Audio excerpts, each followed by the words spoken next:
Daddy daddy car ఆప్ daddy. ఏమ్మా ఆప్ daddy చెప్తానా? ఏం తల్లి కార్ ఆపమన్నావా? ఉండాడి ఇప్పుడే వస్తానా. ఓ జరిగే డోర్ తీమా. తల్లి ఆడికిరా. డాడీ బస్తాల్లో ఉండాడి. వాన్లో యాడికే? వస్తాను మా. అయ్యో వాన చలికి వనగతున్నాడే. అన్నా అన్నా ఏమన్నా చలి ఎక్కువగా ఉండదే?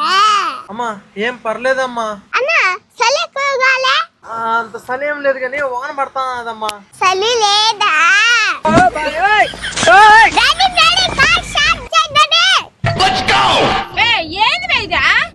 నువ్వు కప్పురా చలి చలి అన్నావా? అలా చేయడం తప్పు కదరా. డాడీ నువ్వు గుమ్మండా. ఎంత చలునా చలే లేదన్నాడు. ఒక తాగుతురా బట్టగాని డాడీ. రాకొస్తే ఏం కాదు. జీవితంలో ఏం జరుగుతుందో ఎందుకు జరుగుతుందో ఏం అర్థం కావట్లేదు.